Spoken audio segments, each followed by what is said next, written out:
Welcome to the official podcast of Cryptids, Anomalies, and the Paranormal Society. This is Whispers from the Dark.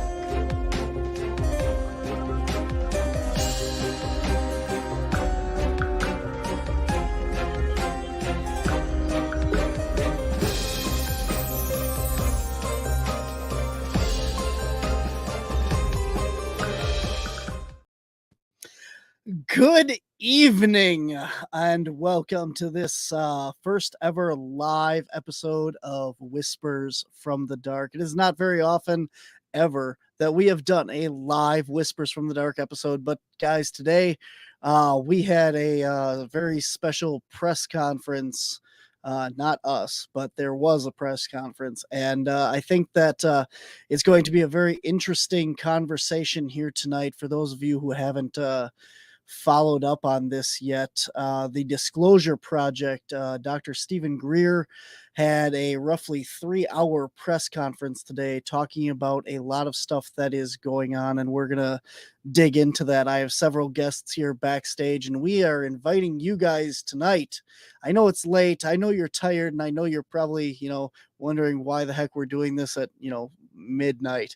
But the thing is, people have jobs, including me and my guests, and well, one of my guests. I'm watching you. And so we have to get done with work before we can do this, and I just wanted to get this out there as soon as the information was here.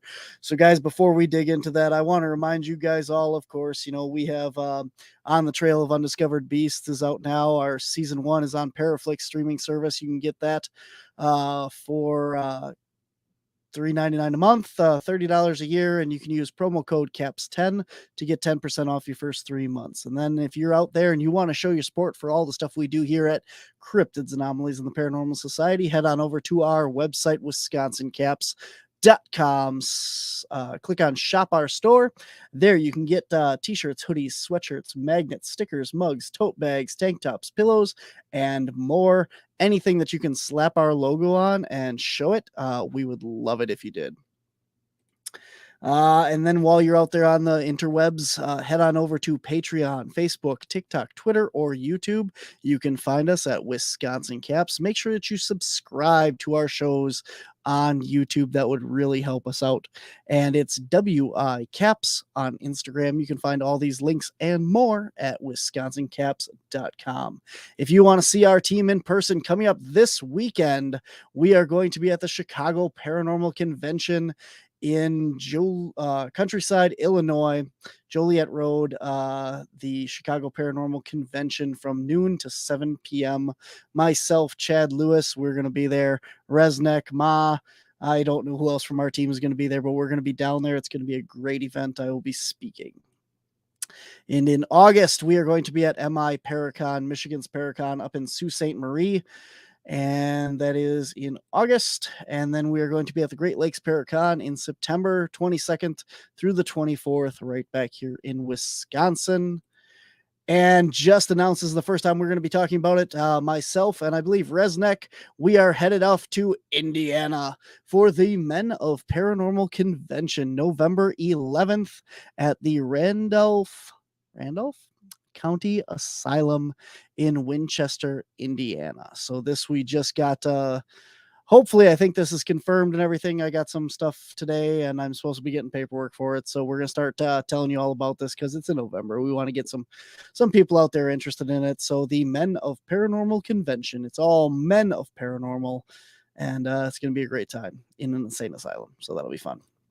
And then, guys, in November, we are going to Cryptid Con in Lexington, Kentucky. And that's it. That's all. Okay. So I got to figure out how to get rid of this. There we go. And that. So, guys, we are, as I said, had a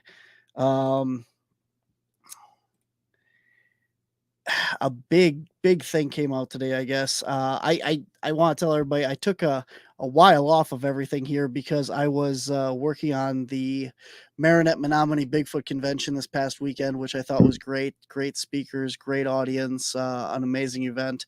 And I spent a lot of time working on that, and I have totally neglected to pay attention to Facebook or the news or anything, and it is turned into a weird week for the UFO community, and it accumulated today, I guess, into this. So I want to know how many people out there. We've been posting about this all day, and hopefully there's some people out there watching that want to chime in. I put in the comments already today the link to join this show. If you want to be on the show with us, you guys can hit that StreamYard link right at the top of the comments section, either on Facebook or YouTube or Facebook. And you can join the conversation live there. Or for the first time ever, guys, if you want to call into the show, there is the phone number. You guys can call in and you can be live on the air with us with your thoughts and questions and stuff about this press conference. So, joining me today or tonight or whenever you're listening to this, but if it's live, joining me tonight, my first guest is going to be a member of the Cryptids, Anomalies, and Paranormal Society team. Joining me is my friend and colleague, Resnek. Res, how you doing? Pretty good. How you doing tonight, Barn? I'm doing pretty good. Glad that you could join me. I know there's certain members of the team that are up this late. I don't know where the other one is. I messaged Derek. He usually is down for this kind of stuff, and he hasn't shown up. Right. That's a first.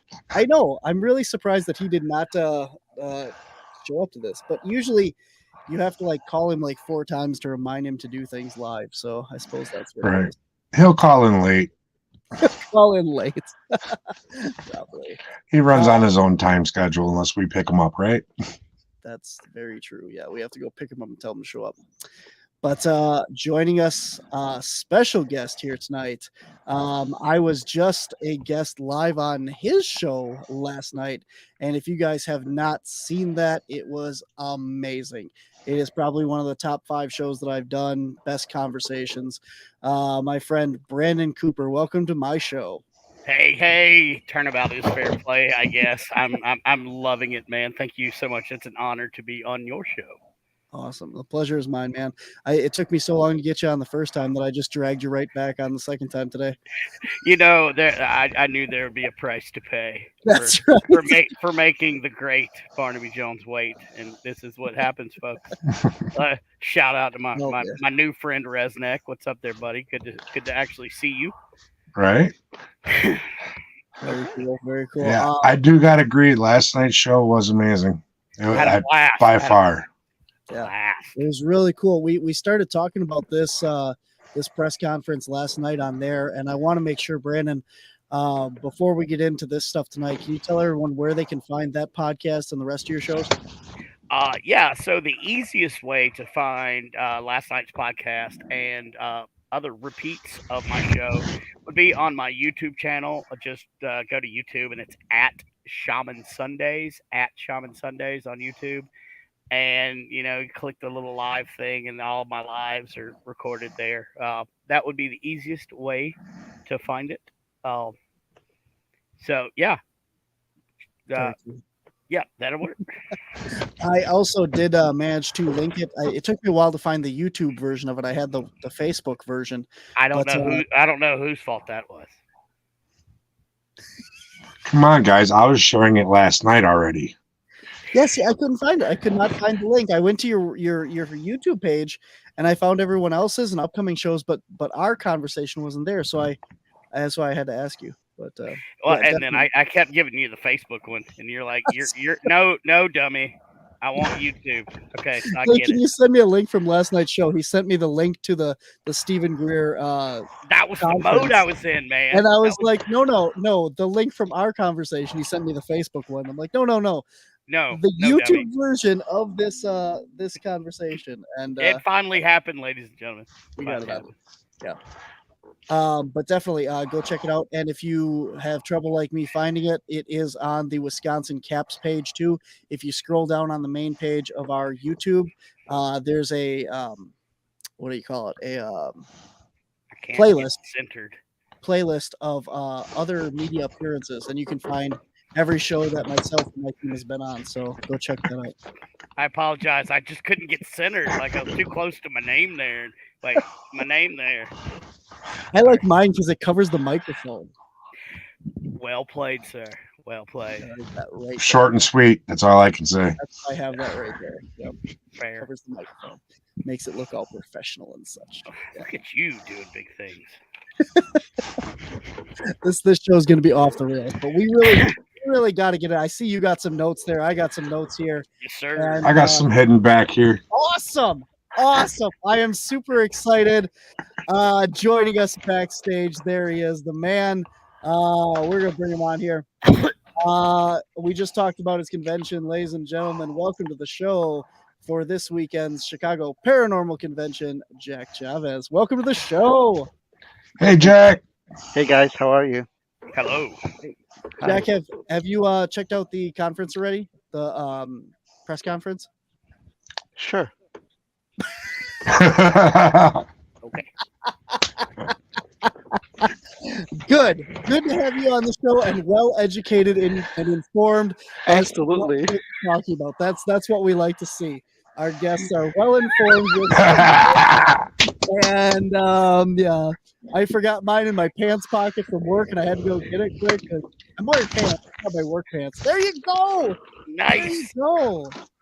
That was taken about 20 minutes ago. So Awesome. Thanks so much. Thanks, Jack. Thank you so much for coming on tonight. We talked about your show already. Super excited to be down there this weekend. Again, it'll be Saturday down in Chicago. You excited for it? You ready, Jack? Can you repeat that? I'm sorry. Are you excited? Are you ready for your show this weekend, Jack? Oh yeah. I'm super excited. I'm sorry. I was sleeping and I got your message, so I woke up. What are you sleeping for? You're always awake at this time. We I always know. do podcasts with you at like midnight. I know. I You do. gotta be I on the know. ball here. Today I was really tired and I was like, oh, I should probably go to bed. And then I got your message and I go, oh, that's right.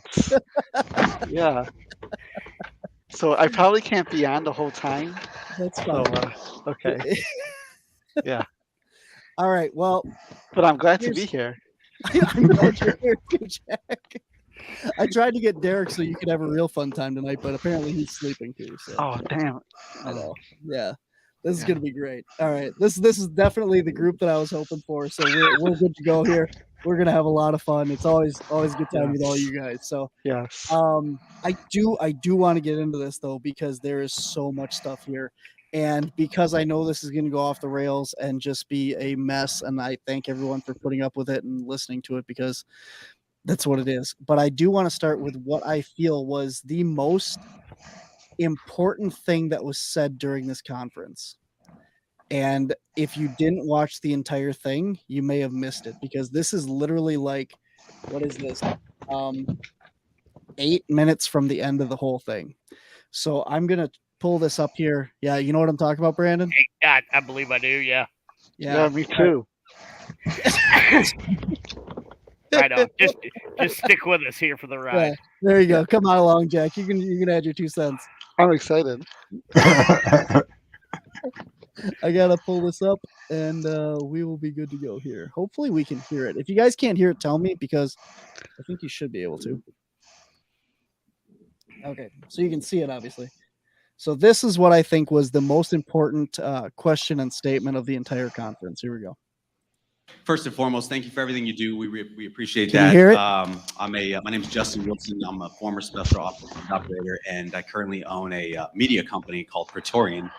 2-part question. The first one being, is there no from another species because there's a higher governing species, or is it just the fact that there is no hostility whatsoever? How can we be sure of that? First question. Everybody who I know who has dealt directly with those beings have told me our own experience, and that is they are completely non-hostile. They have been portrayed as such, because how do you unite the world around a military response? You create a false alien threat. This is what Werner von Braun warned about, and we are very much at that point, unfortunately. So I think that calmer minds need to prevail, but there is no evidence they are hostile. Now, let me make one other point. As I said one time to a general, I won't say who it is, because if they were hostile and given the galactically foolish things we have done, targeting them, destroying them. Now these systems that are faster than speed of light, moving out into space. The technologies they have in a fraction of a second could shut down all those systems and everything else. They have not. Why have they not done that? Because they are essentially very peaceful, highly organized, socially evolved, psychologically and emotionally evolved civilizations. One other point, common sense. If you possess those sort of weapons and you're still of the consciousness of violence, you're going to blow yourself up or some nearby planet with you. Because we're not talking about, let's forget science fiction. You're not talking about boom, boom with a laser beam, right? Or a kinetic missile, or even a thermonuclear missile. You're talking being able to affect the fabric of space-time. And then if those technologies are weaponized, it's over in a fraction of a second. So the proof, I said to one senior military guy, that they are not hostile is that you and I are still breathing the free air of Earth. If you know what we've been doing, it's quite clear that this is actually proof that they're not hostile. If you understand what those technologies are, and if you understand what covert illegal projects have been doing. So here's a question: if there is not any, intervention by the aliens or the people, there is this power and there's people in control. If we don't fix this ourselves, is there going to be any kind of from up there if we continue to destroy the earth as we are? Well, that's what I spoke to a moment ago. I think that there are two clocks ticking. One is operations within the constitutional government of the United States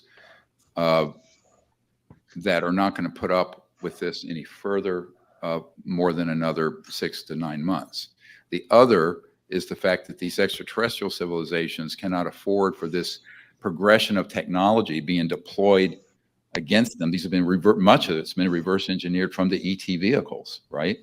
And so at a certain point, where do they have to do something to protect other places? Because there's a universal principle of self-defense. So far, we've just been cruising along, getting away with this foolish and childish behavior. But I can't give you a timeline on that.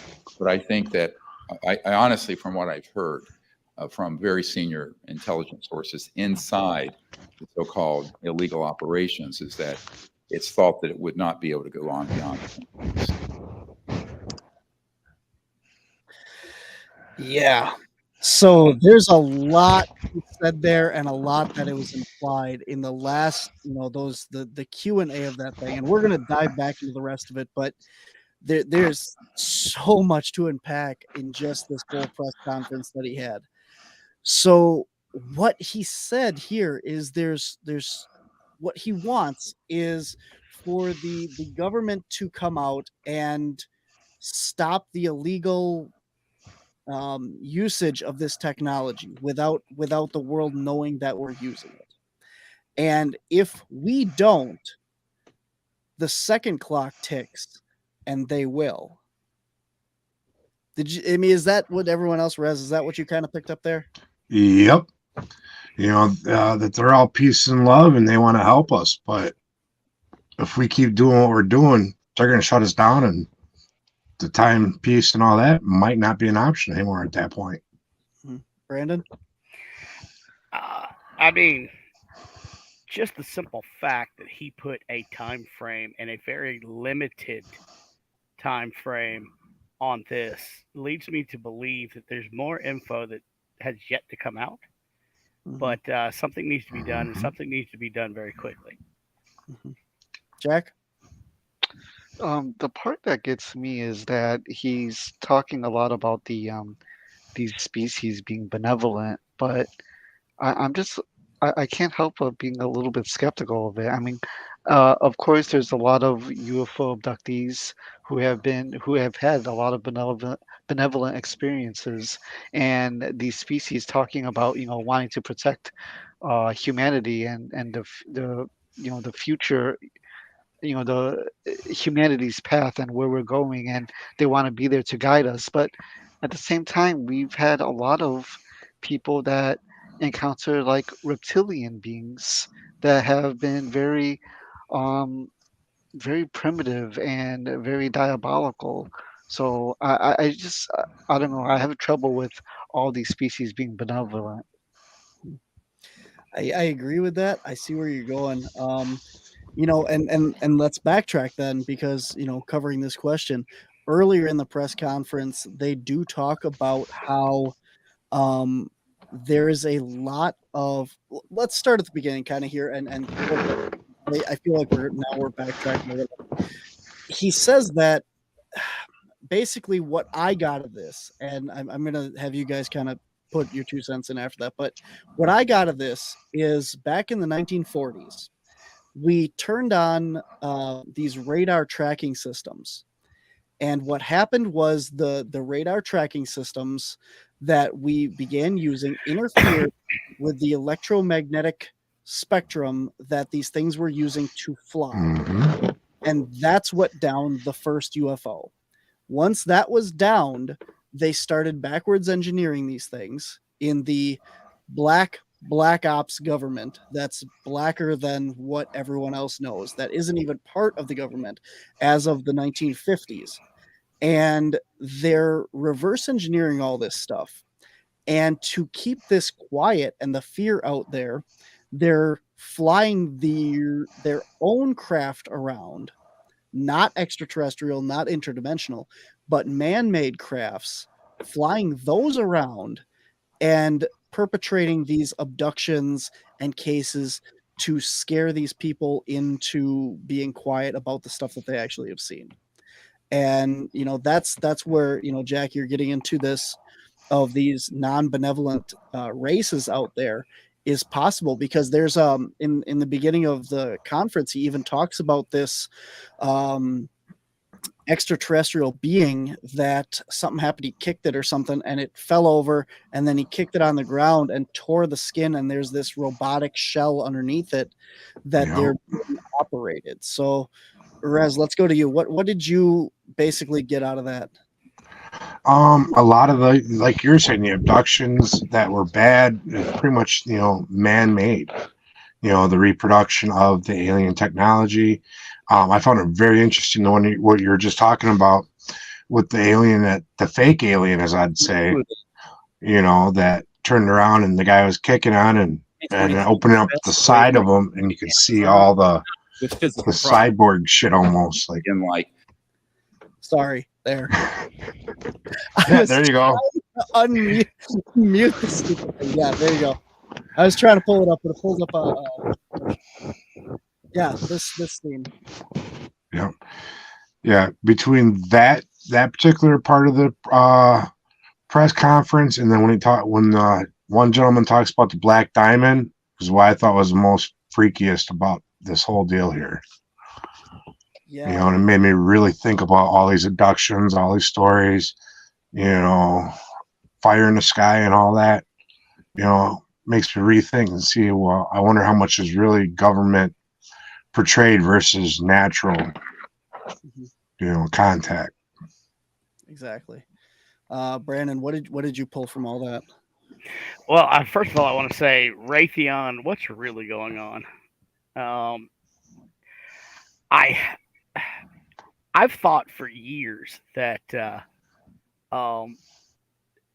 had to be something besides the actual intelligent beings themselves doing this. If you look back through almost all the native tribes, they've talked with star people. They have worked with star people. So that leads me to believe in my own belief system that they're benevolent. They want to help. So where does like Rez said, the fire in the sky? That movie was terrifying. Now, me being a former military myself with a TSSCI clearance, which I'm sure you'll get to that in a minute. I've seen lots of horrible things done to people. So it would not surprise me one bit that the shadow government would perpetrate this and have done it. Jack, you got. Oh, what's the question?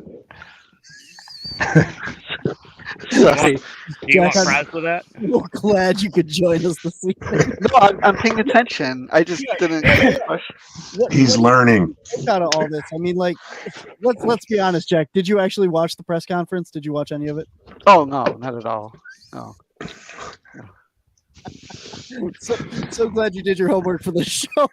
I was sleeping. Okay, all right. Well, I mean, Yeah, well, I was at work, so yeah. We all found 3 hours today to watch this show. it took me about 5.5 every time I had to pause it to deal with a customer. Yeah. I can't wait to watch it tomorrow. You know, Oh, I love it. I love it. I love you, Jack. You're just the best. I'm Well- waiting for this weekend, buddy. Oh, I hope you. Yeah, that's great that you come. Yeah, thank you. Sorry. I was waiting for him to say, "What's this weekend?" I almost did. Oh, all right. Focus. Things here. are legal down there. I know that. Yeah. Okay. So well, let me say this. So is Dr. Greer saying that the Greys are man-made beings? no. Are they? Because in the picture it looked like a gray. Correct. Yeah. So he's basically saying that a lot of the pictures that he was showing in this were artist interpretations of people's stories and their firsthand accounts. And this one was programmed life form, man-made. So this one was somebody's story that they had. I don't remember how they knocked it down. I mean, there was 4 hours, 3 hours of this stuff. They knocked down this thing, and then he kicked it in the side and he ripped it open, and that's where you see that tear where he Yeah. realized that this thing was, automated. It wasn't a real life form. It was, like Disney World animatronic, Mhm. Yeah. Well, I mean, that makes me think of like the Men in Black. They're often described as animatronic, Mhm. non-humans trying to be human. There could be a connection there that maybe the Men in Black are not, extraterrestrial beings or even created by extraterrestrials, but they're advanced man-made technology. Mhm. Trying Definitely. to divert people away from spreading the word of their UFO encounters.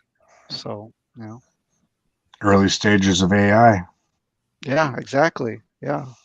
I would venture to say that ChatGPT version 5 pales in comparison to the AI that is already out there, and that is in the hands of companies such as Raytheon and Skunkworks and others.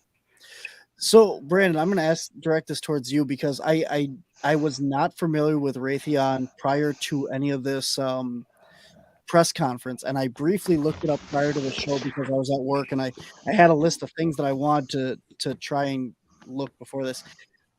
Can you kind of describe and talk a little bit about what Raytheon does and what the company is? Because he's talking about this being like more of a benevolent company that's working with Project what is it? Disclosure Project.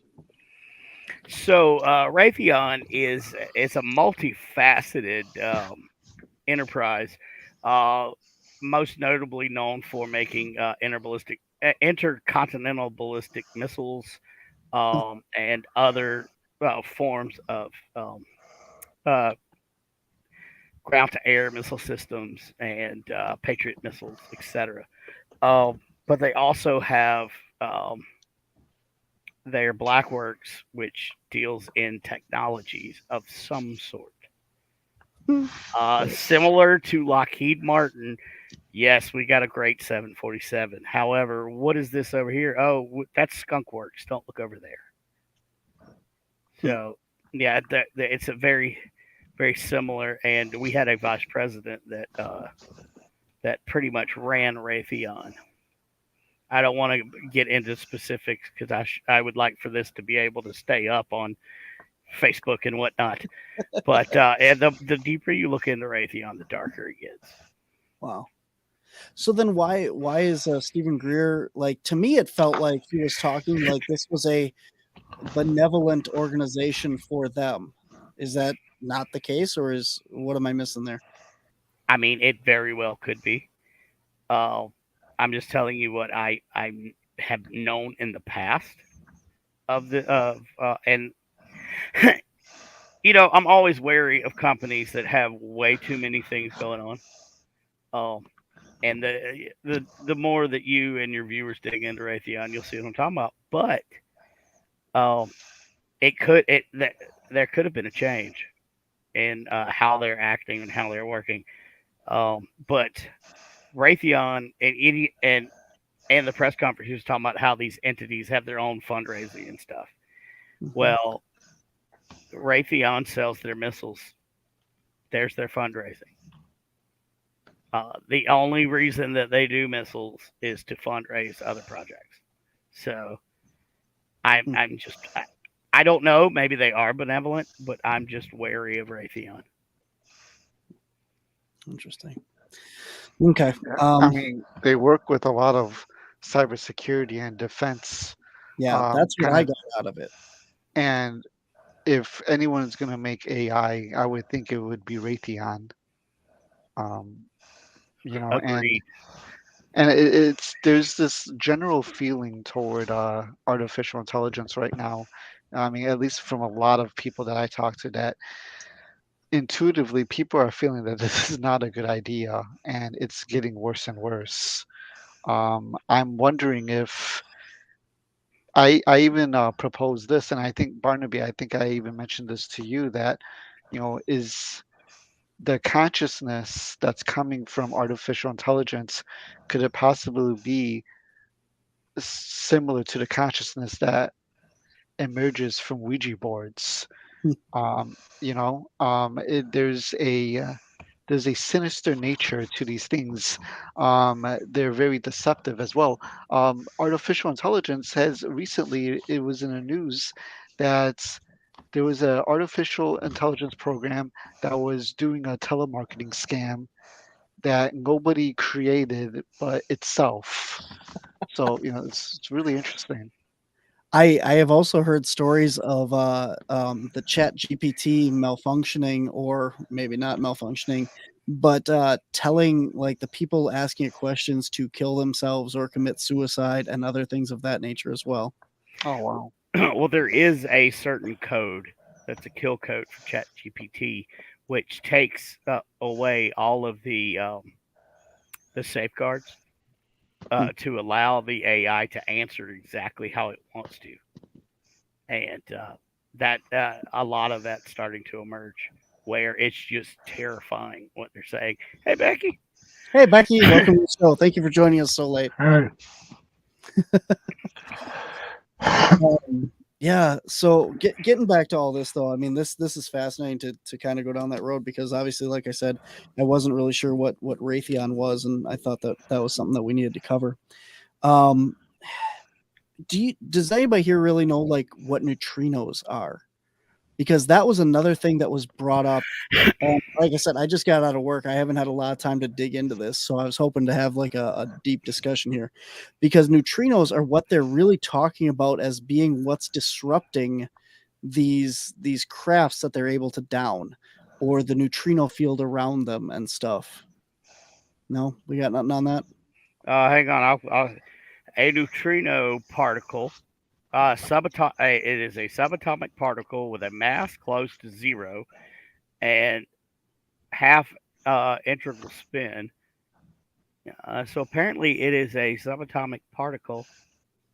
There are three types of neutrinos that are known associated with the electron. See, that's getting deep.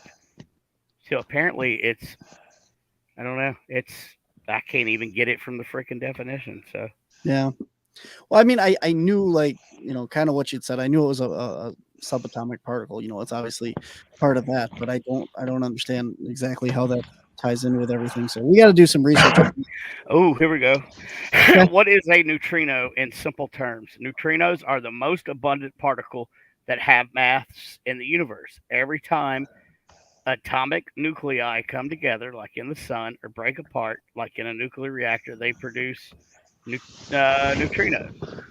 Even a banana emits neutrinos. They come from the natural radioactivity of potassium. So the So it's a radioactive, radioactive particle. right? That's where we need to go with this. That's Yep. yep. So for those of you who listened to the show last night, we were talking about how on this spectrum that we're looking at from the lower vibration to the higher vibration. Go check it out on Brandon's show, Shaman Sundays, from last night. Super interesting conversation. Go check it out. But we talked about the higher vibrational frequencies being radioactive, and that's these neutrino particles. So again, we're looking at these things being these higher vibrational forms, this higher energy that we're putting out with these things. So I guess that kind of makes sense with what we were doing there. So just quickly going over it, it looks like neutrino beams are being used by SETI in order to find intelligent life. There we Yeah. go. Okay. I wonder if that's what they were talking about. Okay, so let's get into this. There was one guy that they were talking to. Forgive me, I can try and find not this guy, not that guy. No, not that guy.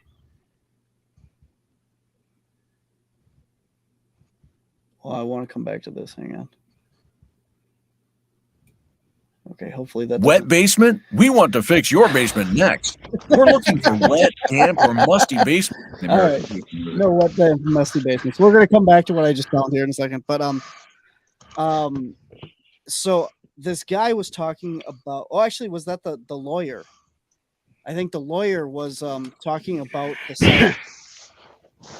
And so down at the South Pole, they were talking about these research stations that he was working on, and all the stuff that was going on down there. That for what he was down there to work on, the systems that were in operation were far more advanced and were capable of doing more stuff. And one of the things that he hypothesized was, like Jack just brought up, that the neutrino beam and stuff for deep space communication.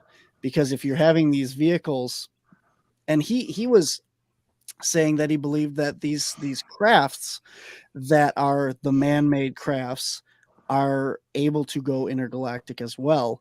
And in order for us to communicate with them intergalactic, that's why we have this polar station to be able to transmit those signals.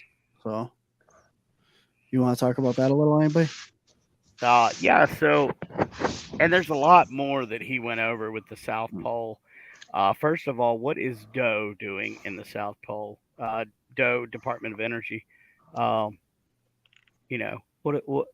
are you doing there? And second of all, shooting the neutrino laser, as it, I guess, simply to put it, straight up into the cosmos. Yes, of course, that's going to be a communication. Anything like us in the paranormal world, we're starting to use laser communication. So, if we're just now discovering it, how much far advanced are they? So that makes perfect sense.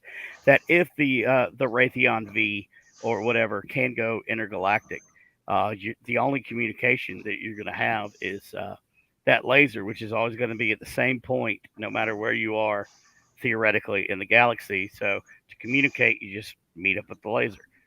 I get it; it makes sense, but why? Absolutely. And now they were talking about communicating with lasers and stuff. Let's talk a little bit real quick here on Skinwalker Ranch. Skinwalker Ranch has infamously been using laser beams to try and poke this hornet's nest and communicate with the UAPs or these whatever phenomenon is out there. And it always so happens that whenever they use these lasers or that kind of technology, they're getting responses. Well, is it that these things are programmed to respond to these lasers already because we're already communicating with them at that way?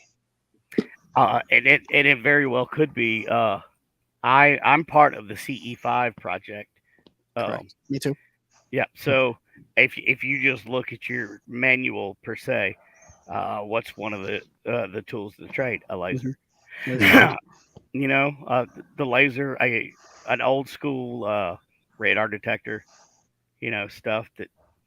So I mean, could they have been the ones that taught us? Let's just break it down even further. Did they give us the laser?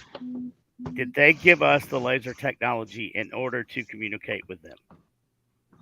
Did they give it to us, or did we reverse engineer it from something we took off their ship?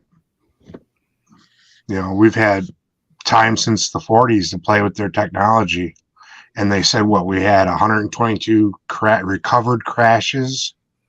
So yeah, what kind of technology would we take from them and reusing to try to communicate with them, or to, like I said, weaponize for our own use? The laser was first invented in 1960. I was just looking at that, Barnaby. I was like, I Yeah. wouldn't know that was invented. How does this play in? And I feel left out. I'm over here on my phone, and you guys got computers in front of you. You can look up information. That's what good researchers do right there. We're on the ball with this stuff. Somebody's got to look it up. Right? Yeah, I mean that's interesting too.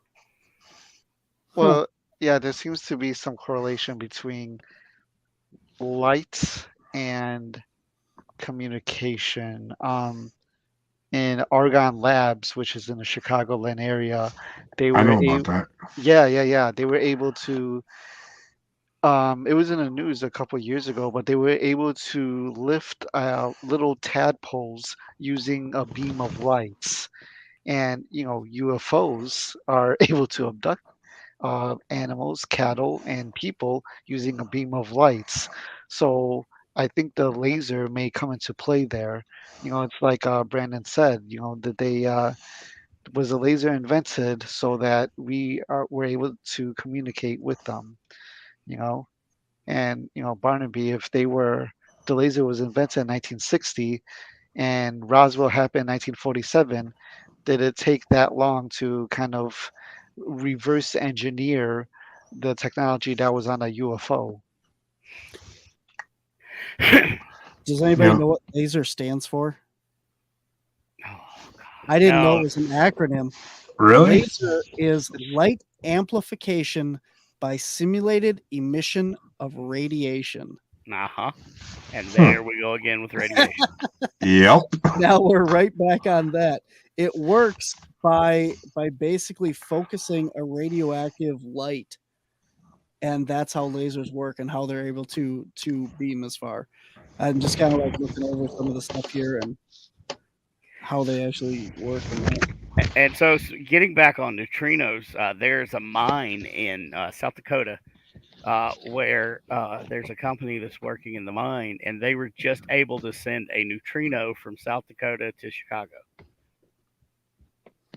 You know what? What was it? Fermilab down there in Illinois.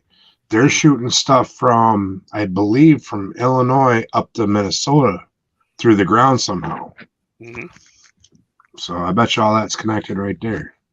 And see, let's bring this. And this brings us to, let's not forget Tesla, Nikola Tesla.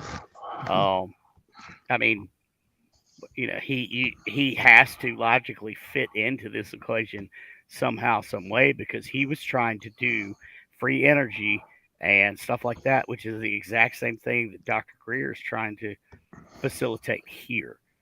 So, somehow, some way, there's a connection with Nikola Tesla and all of his brilliance.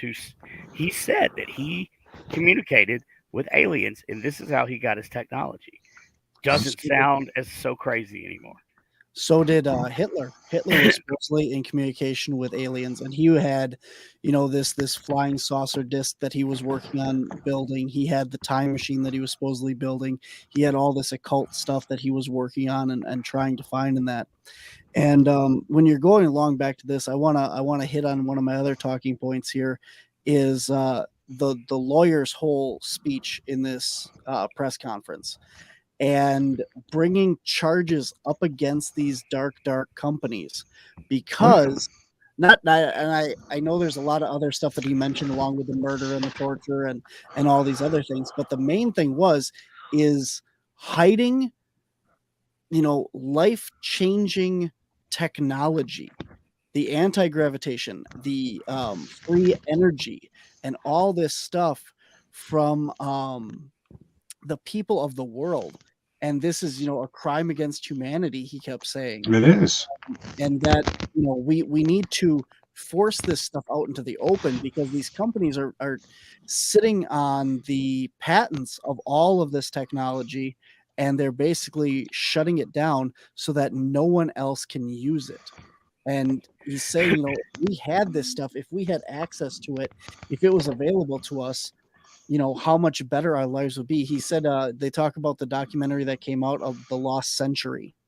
The last 100 years of our lives could have been so much better with free energy and less pollution and all this stuff. And what towards the end of it as well, he talks about how he wants this $50 million budget to I only picked up parts of this, but he wants to build this stuff to put out the free energy. And then he wanted to build an apartment complex with free living or something like that. What does anybody got what he was talking about there? I heard the free energy part, but other than that, I didn't really catch it. Yeah, there was something free lease to people. He was talking about that, but I can't remember.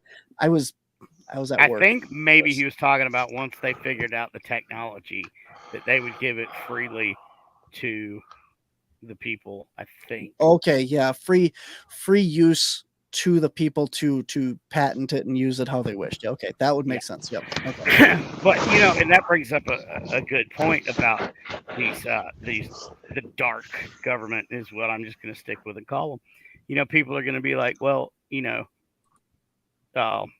haven't done anything. They're not going to go out and kill people just that are trying to get this technology out. Well, that brings to mind the gentleman that invented the water-powered car in the 40s, and he wound up suicided with a bullet in the back of his head. Yep. So it has been done in the past. It continues to be done, and I hope they can stop it, but they're going up against this is a David and Goliath. Well, there was even that recent that shooting that took place in the grocery store. One of the guys that happened to be killed, he just happened to be in a news just prior to the shooting where he created a hydrogen run car, and then he's Yes. killed Yes. in this mass shooting. It's weird. Love thy country, fear thy government. And see, this is one of the things that they really hit home on for me too with this whole press conference is I don't believe that the government as we know it knows any of this. I really don't. People think it's a conspiracy and it is and all that stuff, but I really don't think that the government knows as much as we think it does about this stuff. Look at all the people that have come forward and stuff. And, when I talk about David, was it Ghosh? David Grosh? Again, another big story that came out this week. He was the guy that was briefing the president up until April. They qualified him. They said he actually had the clearances he did. He's a legitimate person, and he worked in the White House. He had access to all of these different programs and stuff. And he came out and said, "Oh, that's right. I was going to look this up. I did. July 24th, 2020, the Pentagon, people from the Pentagon came out and said that they had off-world vehicles." Yep. I looked that up today because we were talking about that last night as well, Brandon. And Yes, we were. I looked it up. July 24th, 2020, New York Times article talking about this. And it is a big article, goes into a lot of details. I was going to pull it up on the screen as well, but I did not. I have the other thing running over here. But so again, we're talking about this guy, David Ghosh, came out and said that he was privy to information saying that we had off-world vehicles. And with that, obviously, we have the thought that we're going to have off-road Well, I mean, technically, they would be off-world off-road. people or beings. Well, and I mean, he even mentions it that there are remains of the pilots in one of his interviews. Yeah. So, and like I said, like I was talking to you last night about, it's so weird the way it's all lining up, and with him coming out the week right before, and it wasn't just a 3-hour press conference. This was a 3-day affair. Yeah. Yeah. There were speakers and all kinds of stuff. This was just the press conference at the end of it, it seemed. And yep. Yeah, and all this information was turned over to the congressional committee for their research and to look into and to have all the data points. Oh, another thing you talked about was all of the other bases and locations. We talk about like Area 51 and all these other things right in the beginning of the conference or the press conference. He talks about there's 145. 145. Thank you. There's so much information there. There's 122 crashed UFOs reported. There's 50 something of something else. I don't remember. 145, you said? 145 black sites. Yep. Yep. Yeah. Yep. That are all known to have things going on at them. And the closest one, Jack, is right by you. Right by Chicago. I don't know. It's a blip on the map. So they show it on. Let me see if I can pull that up without. Let me come back to that in 1 minute because I don't want to lose my place here. I wanted to show this clip because it was kind of interesting because they show the difference between what he's claiming is man-made crafts and extraterrestrial crafts, and I want to show this. Need to know the difference between the man-made advanced technologies and how they look and the extraterrestrial vehicles. We're going to run through a side-by-side. You can look and see ET, one on the left, seamless. It is actually created in a material science and technology we don't have time to go into, but we understand that, versus the man-made ones that have components, parts, wires, and what have you.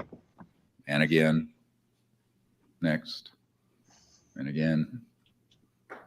And then you hear on the right, that is the Norton Air Force Base 1988 air show, classified. We have a witness who was in there, and these on the right are man-made.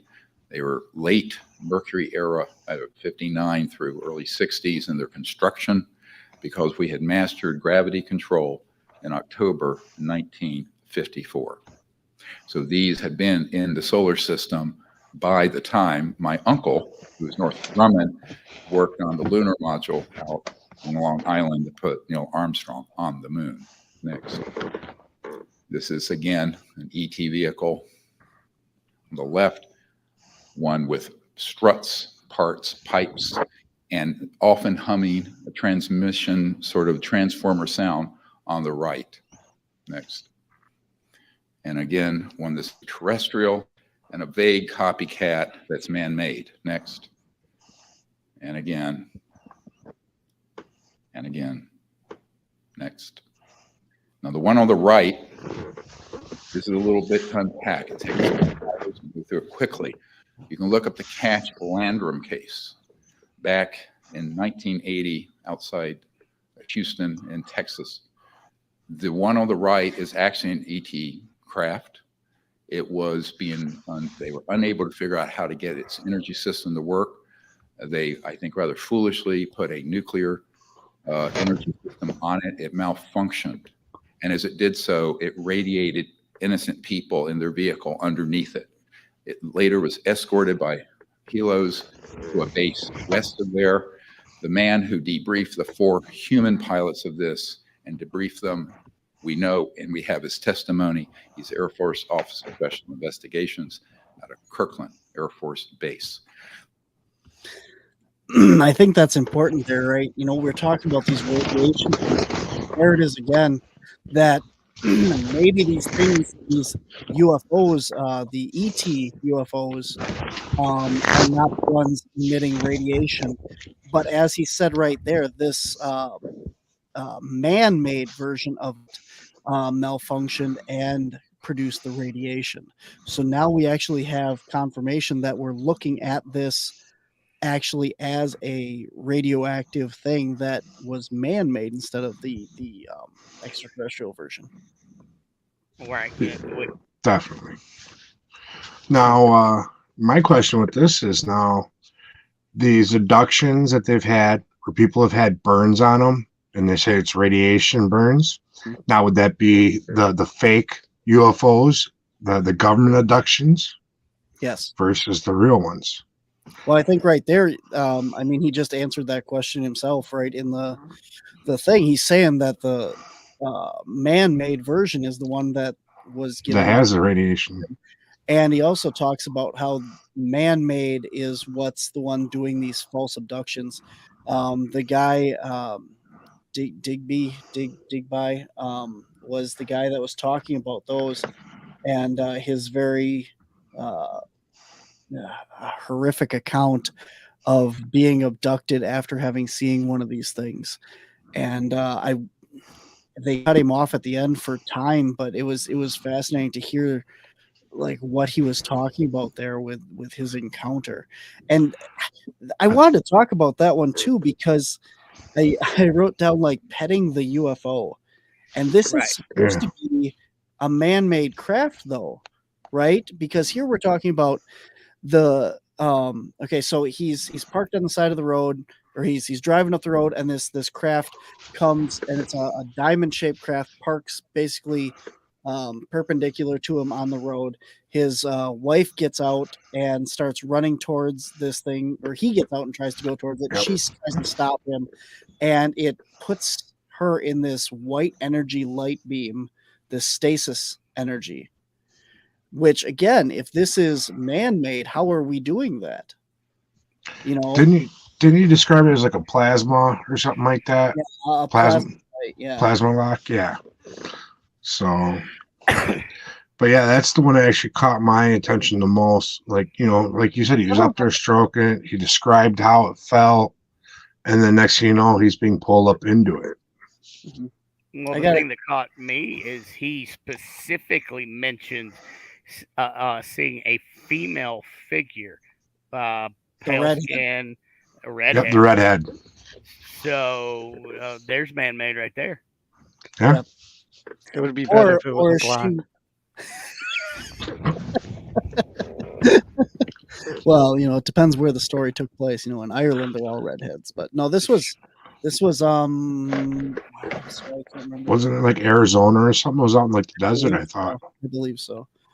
Arizona, Nevada. There's also that famous case where it was the two women and a child, and they encountered I've been in a UFO. real tactical operations And, center they on the range, like the one that just got hit in Ukraine. Then I'd be sending men out to die every. That was in the Mojave Desert, is where he did that. Barstow, California. Through all of my windows, and at that exact same time, my car's power steering and the engine's electrical systems, everything died, completely died. When I exited the vehicle, I rushed towards the front of the car, believing there was someone coming to see. I had some words to say to that man. I stepped through a thick field of white plasma that encompassed a spheroid craft. As I turned to go inspect the craft, my wife opened the door, and she ran out towards the front of the car, and she was yelling, "Steve, no." She was instantaneously locked in place in a bright white field of plasma. As I looked at her, I thought to myself, it's okay, she's in stasis lock. That plasma enveloped her body with about 6 inches. I heard a female voice calmly state, felt like it was in my head, said, she is in stasis lock. It was a confirmation. Thank you, Dr. Greer. Okay, I just want to stop right there because the basic gist of this story, if you listen to the whole story and you get to the end, what he's very distraught during this story, and as he's talking, you can see that he's reliving it as it's happened. But the basic end to this story is he says that this was a man-made abduction. So we know then that humans have this stasis lock, and if he's hearing this voice in his head, are we doing that too? Well, here's what I want to know, Yeah. and I had forgotten about this part, but how does he know what stasis lock looks like? I was wondering that as well, because Good he question. comes up with that on his own. I knew she was I felt she was in stasis lock, and then the voice confirmed she is in stasis lock. So where is that coming from? There's more to that story, because I'm not going to turn around and if my wife is in some sort of white plasma field, the first thing that comes to my head is not going to be, oh, she's fine, she's in stasis lock. Right. Isn't that don't we all think that at first though? Oh, it's usually my second thought. Usually, Whenever somebody stops when they're following me, I think, oh, they're in stasis lock. Stasis lock. Again. Yeah, again, darn. Stasis lock. You ready? Oh, it happened again. No, it's okay. I was in stasis lock. Yeah, that's all right. Yeah. Because then he goes on too and says, once they're on the craft, he eventually gets abducted onto this craft, and he says she's still in stasis lock. She has the same look on her face, but now she's in a laying position on the bed next to him, or on a bed next to him, Yep. not the same bed, but a different one, a smaller bed. He says. Okay, so plasma. I want to talk about that too. Plasma, when I think of plasma, I think of like plasma balls, like a Tesla ball, right? So it's got the coil in the middle, and the lights going out and stuff. That's a plasma ball. So if that's plasma, what is this plasma that is the energy lock that she's in? Is that isn't lava lamps made out of plasma? No, that's like a oily stuff that heats up, and then as it heats up, it liquefies, raises to the top. As it cools, it drops back down. It's a heat lamp. Another thing, when I hear plasma, and this could be way off the rails, but what about like blood plasma or some sort of bio plasma? Yep, that's what my first thought is when you hear plasma. So what if we combine the two? Is plasma a descriptive word and not an actual thing? So plasma is the substrate that our blood is floating in. So this plasma that we're talking about, this plasma field, is a substrate that is used to constrict people in an electromagnetic way. Very good possibility. I mean, going back to our conversation last night, Brandon, again, Shaman Sundays, go check it out on YouTube. We were talking about how, being all humans are energy forms. It's all energy that we're based on. So if our energy can be manipulated in some way, could you freeze the energy in a person or trap it? I mean, this is like going like Ghostbusters kind of. Exactly. Well, I mean, think about it, like how a taser works. It's going to get, it's going to throw off your electrical system. But how does it get through? Could it be the blood plasma that freezes up and locks you up? It's got to be something with some type of liquid. That's the closest thing to a plasma lock I've ever seen in my entire life. Is these taser videos? They completely lock up. That's a good point. Your electrical body system is all electrical chemical responses. If you're applying a taser to the body, you're adding this electrical current to the body, same way as if you're electrocuted. Even if you stick your finger in a light socket or something, you're getting electrocuted and your body is electrified. So you're kind of the same way. And if you find the right frequency, you could probably pull this off without any pain. Yeah, I think so. Just a thought. I don't know. Wow. I mean, there are the U.S. military does have electric weapons and for crowd control. Yeah, Uh, that's true.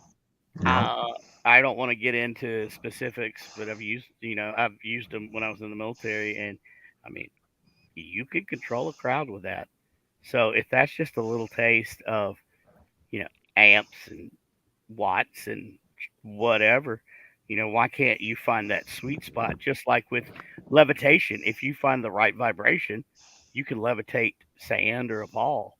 So why not, if you could just find that right little, that sweet spot, you free somebody. I think that's amazing.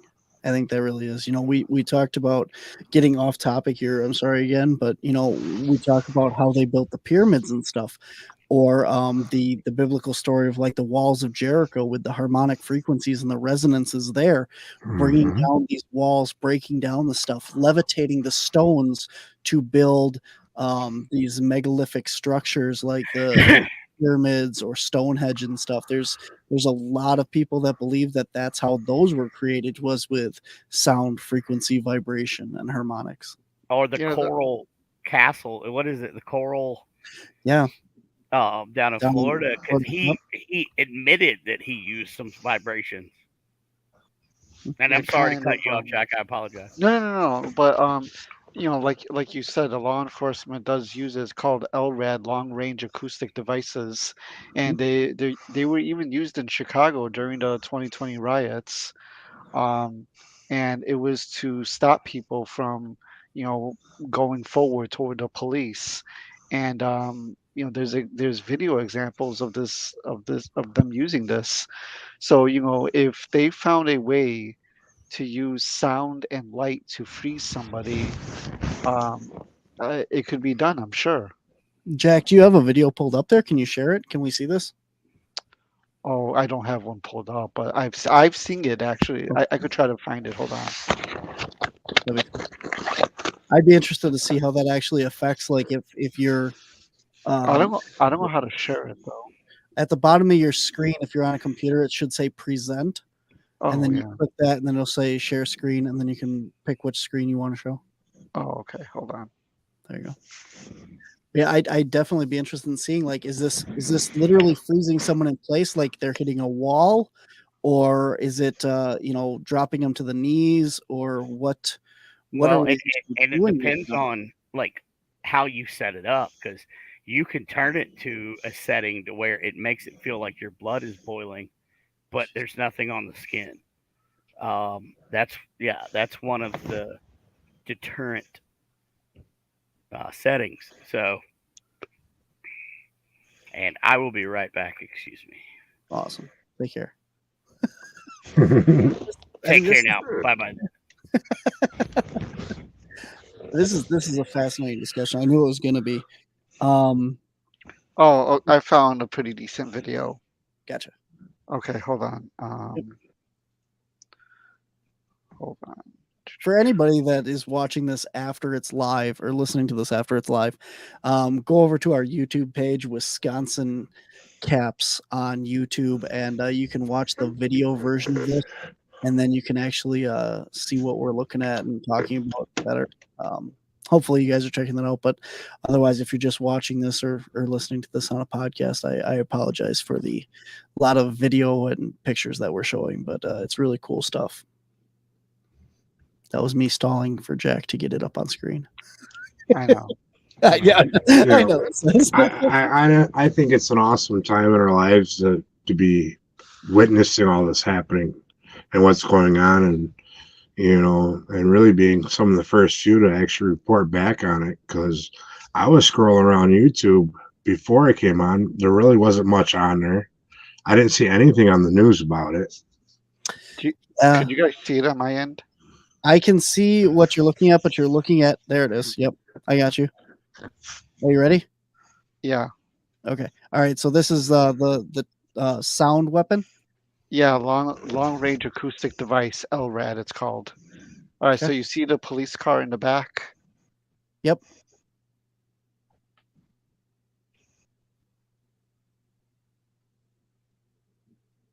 You see them covering their ears? Hmm.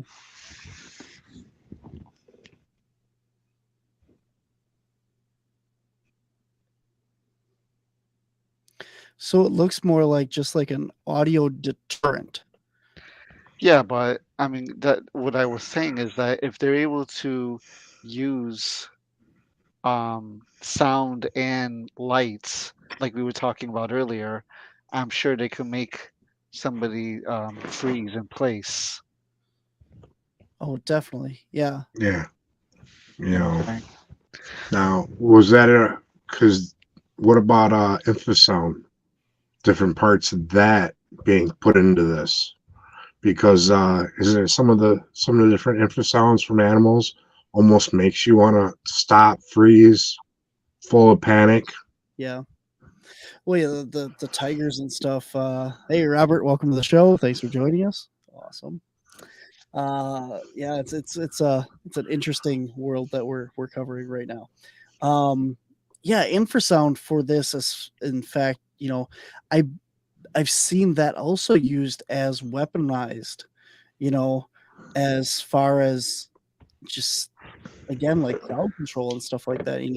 With these tigers are using it to try and like control their prey and do it that way. Does that make sense? Yep. Yeah. Do you guys see this article? I can, yeah, I can pull it up. Are you ready? Yeah. Okay. Silent government weapons for your secret war on you. Yeah, the world of non-lethal weaponry has opened the door to technologies that allow the control of one's minds, thoughts, actions, and behaviors via the use of pulsed high-frequency microwave blast electrical transmissions and directed heat and sound waves. Jesus. And I could send this to you guys later on, but Talks about LRAD again. yeah. Yep. Yeah. Heat rays. Oh man, like Tesla was working on that stuff with the heat rays and the laser weapons as well. Yeah. Barnaby, I gotta head out. Sounds good, man. Thanks for joining us, and Yeah. thanks everybody for watching as well. I know this is late, but I wanted to be on top of some of this stuff and get this information. And if you guys are listening to this and you don't know what we're talking about, Dr. Stephen Greer's disclosure press conference today, June 12th. Look it up on YouTube. I shared links on all of the CAPS social media platforms.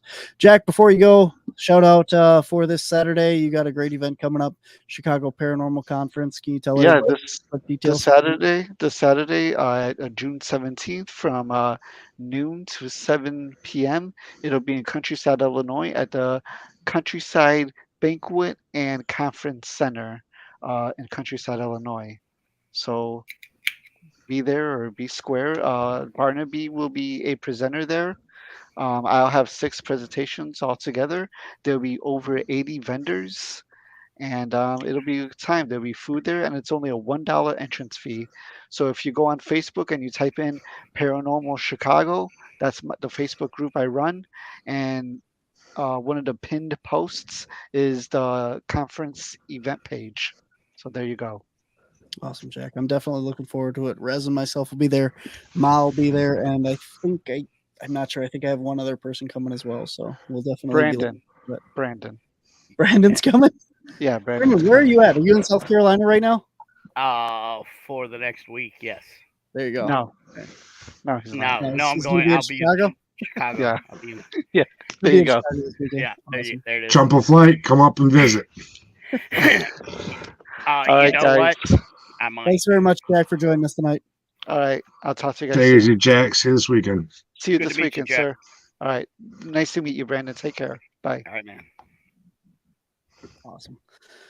Awesome. I love Jack. He's a great guy. Thanks for watching and hanging out, Jack, and we'll see you this weekend. I think we're coming up on the end of a lot of this stuff. I know, Brandon, you had some notes. Is there anything that we haven't covered yet that you'd like to bring up and talk about as well? Yeah, so a lot of the speakers were military. I wanted let's cover this new law, the new whistleblower law, Yeah. and um, the Mojave Desert was brought up quite a bit, and I spent a lot of time in the Mojave Desert. I've also been to that range that the individual was talking about, um, and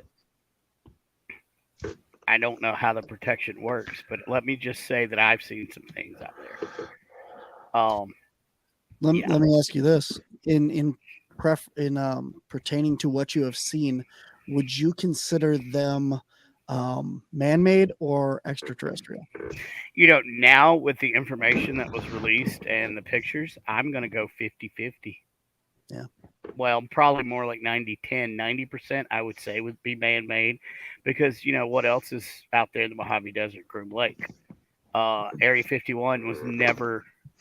That may have been where the Roswell crash went to, but that's never been the site. There's another site on Groom Lake that's one of the black sites, and I've been in that area, so I've seen a lot of stuff. But out there, I mean, yeah, there's a lot of the man-made stuff now that I've seen the renderings and whatnot. But also in that same area, it's got to be an intelligent, otherworldly craft because on the one hand, you could hear humming and stuff from some of the craft, right? And I did. I heard, and I'm like, well, that's weird. But some of the craft were completely silent. Some of the 90-degree angles that were made, there's no way like man-made material would hold up to such mock, and it would have torn apart. Interesting. On kind of that note, I had the privilege of discussing some of this with one of the guests from this weekend as well.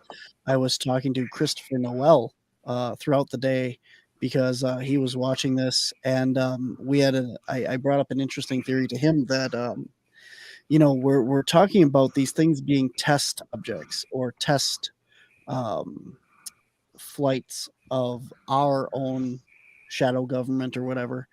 And then we're looking at all the stuff going on at Skinwalker Ranch. Now, I proposed to him, are these devices and stuff that they're finding at the ranch, are they just the government testing things against the equipment at the ranch? Because right after they see these things, the government helicopters show up. And it's just a coincidence that these things happen to be there. Well, here is a huge scientific data place. They're constantly doing research out there, constantly monitoring. What better way to test your covert military stuff than fly it over the ranch and see if they find it? He's gone into stasis lock. Which one of us? You did. Barnaby, you just went into stasis lock there, buddy. No. I assure you I am not. But yeah, what better way? I mean, okay, if I were a shadow government and there's free scientific testing, I would be all over it. However, if I was in an intelligent, otherworldly being, I would not go there. And you look at other places, Bear Butte, or some of these other sacred native sites that have ley lines and the energy, and we could go down that rabbit hole or whatever, but that's a lot of the sightings have been seen there of the actual, what I would consider the actual beings, whereas you see these man-made crafts now that with the documents that have been made available around military bases, the nuclear sites, because they got radar, they got everything, I mean, why not take advantage? Absolutely. Rez, I saw you had notes too. Is there anything that we haven't covered that you'd like to get in? No, we've pretty much touched about everything that I had taken notes for. So I'm just interested to see what else comes out over the next few days, few months. Back to that timeline that was we talked about earlier. 6 months to Yeah. 2026. Yeah. And that timeline, and I don't know, I'm just gonna say it, but I have friends that are still in the military, and that timeline also coincides with a possible conflict with China. Yeah. I'm Good. 2026 is apparently a very hot year for several things. So, Wow. Great. I don't know. It's coincidences. I don't believe in them. Yeah. Everything happens for a reason. Mm-hmm. Yeah, some scary stuff there. There's one more thing that I want to touch on here, and it's not related to the press conference, but it kind of is, because there was one other thing that came out in my busy week that I wasn't aware of, and that is the UFO that crashed in Las Vegas, reportedly. And this is what I actually messaged Rex Nielsen about this, and he must have gone to bed or something. He didn't get back to me tonight, but so I'm going to pose it to you, Brandon. So you ex-military, were you also ex police? Did you Yeah. say? Yeah. Yes. Okay. Cool. So this question will be for you then. Did you watch the video of this? I did. Okay, so basically, for anybody that has not seen this yet, there's a supposed crashed UFO in the backyard of someone in Las Vegas, Nevada, and one of the body cams of a police officer sees what could be a shooting star or this actual thing coming down and crashing. And a 911 call goes out to dispatch, and the police don't want to respond to it, but because of this body cam footage of the shooting star, they end up going out and looking into this. And the report is that there's this craft in the backyard, and there's two 8 to 10 foot beings, creatures in the backyard. Now, this is what's interesting. They've released all the body cam footage of interviewing the witnesses in the front yard, and then they cut it off going into the backyard, saying that it's an invasion of privacy of the people that called the 911 in. And I would like you to comment on, is this true? Is this common? Is this something that is an invasion of privacy? Or should they have released all that footage? Do you think that there's something they're hiding? Yes, on both counts, but usually, you're going into a person's backyard. That's their castle. You know, rarely do you see footage, if it's not a chase or whatever of somebody's backyard. That's their private land, that's their private area. You don't want to give out, what if they've got like a big flat screen TV in the backyard, or something. Yes. So I can see where they would black that out. But also on the other hand, what is on that? Did somebody did it get confiscated?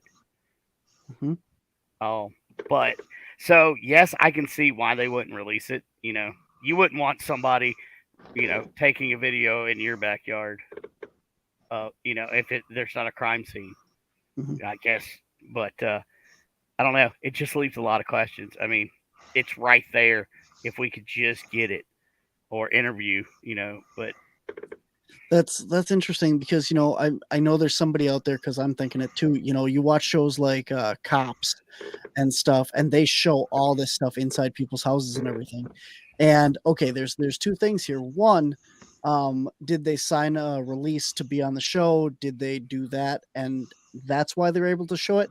Or is it because they're a criminal or reported criminal activity and it's evidence so they can show it? Or have any insight on that?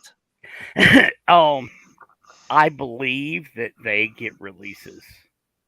Because if you'll notice, some people's faces are blurred, Correct. Yep. and obviously those people didn't sign the release. But um, as far as I know, that they do have people sign releases to to be able to show the footage. Yeah, that would be my thought. And as far as the TV show goes, because even with Caps, we all, whenever we do somebody's house or anything, we even have people sign releases to be able to air it on our documentaries and stuff. So I don't know. I was interested from the actual legal standpoint of that is it legitimate that they couldn't show that, or is it possibly something that they're trying to hide? Because I think that's, going down the conspiracy theory rabbit hole. Well, obviously it looks like we went back there and found something and we're not going to show it, Right, but I mean, as far as the legal standpoint, yeah, because those people could sue the police department um, and, and win a legitimate invasion of privacy lawsuit. So, But then now let's look at this from the other side, though. If they're shooting them on the front yard, videotaping them, sorry, videotaping them on the front yard, now that's public property. So, but you're still showing the faces of these people. So there's no obvious video release of that body cam footage. Nobody agreed, hey, yeah, you can air my footage, right? or did they? See, there's too many what ifs. You know what I mean? Yeah. Did the police department talk to him and say, hey, we got all kind of people, wanting to know, are you cool with this, or is it a what is it called when you fill out a form to get the release of information? Was that put out? I don't know. There's so many different what ifs that I wouldn't be able to answer. Yeah. No, well, thanks for taking a shot at it. I mean, having worked in the field and stuff, like I said, I knew that Rex, because we had talked about him last night as well, and a great guy, fantastic guy. I mean, I got a chance to interview him, and it was a phenomenal interview. And telling me that I said hi if he doesn't get back to me as well, if you see him, and awesome. Yeah, definitely. Yeah, I'm sure I'll talk to him tomorrow. So today. Yeah. Well, I guess if anybody is watching, we got a couple viewers, and I'm absolutely ecstatic about that because we've had some great comments in there, and we've had several viewers pop in and out throughout the show. So thank you for joining us tonight in this wee hours of the morning, because this is just fascinating stuff. Dr. Stephen Greer's Disclosure Project press conference was out today. If you guys haven't seen it, shared it on the CAPS pages, the CAPS personal chat, or just because it is out there, and hopefully we don't get blocked or something for sharing the video and audio on this podcast, because this whatever. But I think it's important to get it out, and I think that they'd probably agree enough that if we're sharing information and trying to talk about it and stuff, I think we'd be okay. Yeah, I think so. Of course, I had to mention that country name. It's all right. I know. I did. As soon as it came out of my mouth, I was like, well, you can say Toby Keith as much as you want on here. Boy, Toby Keith, I'll put a boot in your ass. It's the American way. Here, I thought you were going to go to Taylor Swift barn. Oh, yeah, she's country too. Yeah, I'm sorry. Well, gotta go to roots on here. Well, that's what happened with that police cam video. They just shook it off.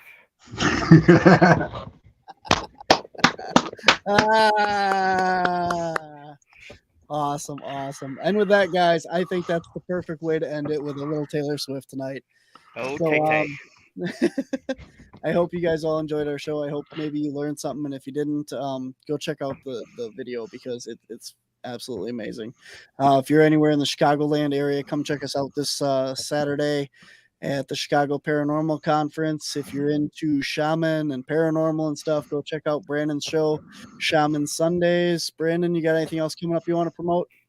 Yeah, I will be at the Metacon and at the Kansas City Expo Center, July 14th, 15th, and 16th, out there with Supernatural Inc. So that's going to be the start of our Paracon tour. We will be all over the U.S. Coming up. And then we have the last weekend of September, we have a huge investigation in Deadwood, South Dakota, that we are selling tickets for. More information to come. Very cool.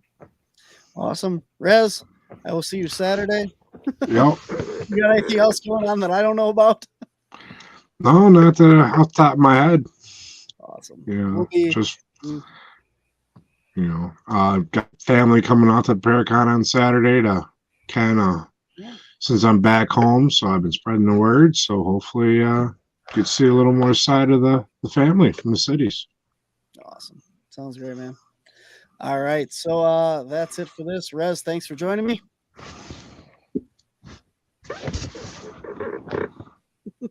Brandon, thanks for being on the show again tonight. Always a pleasure, man. Look forward to hanging out again. Yeah, brother.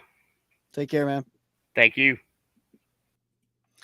All right, guys, that is our show for this week. I hope you enjoyed it, and make sure you guys go check out all that stuff. Check out Brandon, check out the Chicago Paracon, and definitely go check out Stephen Greer's disclosure thing.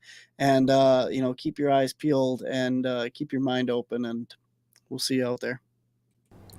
Thanks for listening to this week's episode of Whispers from the Dark. To find out more about cryptids, anomalies, and the Paranormal Society, visit us at our website at wisconsincaps.com. That's wisconsincaps.com. There you can find links to all of our social media: Facebook, YouTube, Twitter, Instagram, TikTok, and our Patreon. You will see links to our online store as well, where you can get t-shirts, DVDs, and more. If you click on the public events page, you can find out where you can meet us in person and all the public events we have coming up. If you enjoy our podcast or our YouTube shows, please consider becoming a Patreon at patreon.com/Wisconsin Caps. There you can find behind-the-scenes pictures and videos from all of our media, as well as bonus footage and evidence that we have collected. If you have encountered something you can't explain, we want to hear from you. Visit our website and click on Submit a Report on our main screen. You can choose to leave your contact information or simply remain anonymous. You can also reach us via email at wisconsincaps@gmail.com. If you would like to be a guest on our show, please contact us on our Whispers from the Dark podcast page on Facebook, or send us an email at wisconsincaps.com. Remember to like, share, and subscribe wherever you listen or watch or find us.